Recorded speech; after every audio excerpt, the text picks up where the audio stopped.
So here we have the Ford Ecosport on a 66 plate. I'm going to start off by showing you around the outside of the car, and then we'll hop in and run through some controls on the inside. But from the outside you can see it's a 5-door car with alloy wheels. Let's start off inside the boot and then work our way around the rest of the car from there. So as we approach the back of the car, you can see we have reversing sensors, plenty of boot space as well, along with that 60/40 split folding rear seat. Okay, so we're just going to work our way back round to the front of the car, and then we'll hop in and run through some controls on the inside. But now that we've done a full circle of it, you can see it's in excellent condition the whole way round. Just briefly before we climb in, I think it's well worth seeing the interior from this exterior point of view. You get half leather seats. There's plenty to run through on the dashboard, so let's hop in and we'll do that right now.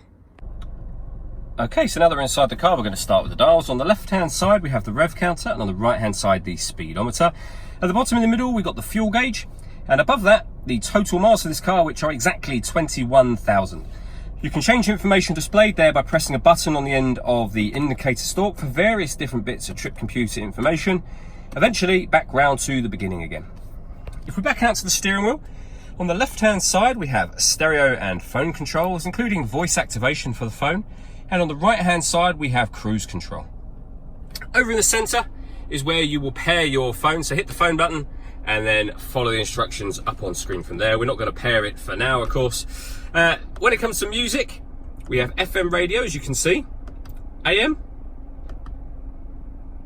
back round to FM, and you've got two different kind of frequency bands per channel, so 2 FM, 2 AM.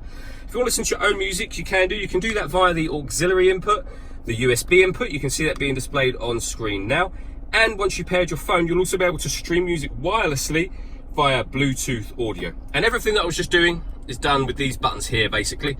We've got the main volume for the stereo, and you can see the CD player at the top of that unit as well. Below that, we have the climate control. So you can adjust the temperature, fan speed, direction you'd like the air to be distributed in, and then hit that button to turn the air conditioning on. It's on at the moment, so off, back on again. Or you can hit auto, and the car will take control of the fan speed, which you can hear it doing now, to maintain the temperature you've asked for. And you can override that at any time you wish to, simply by readjusting the fans. We then have a 5-speed manual gearbox, and down the bottom here we have the key. So this car has got keyless start. You just need to make sure the key is inside the car. Once you're in, you can hit that button to start and stop the engine. We also have a 12-volt charging socket down here, the auxiliary and USB inputs that I mentioned a moment ago as well. All that leaves me to say is thank you for taking the time to watch this video. If you'd like to come and see the car in person and have a test drive, please feel free to call any of our MJA sites. We'd love to hear from you soon.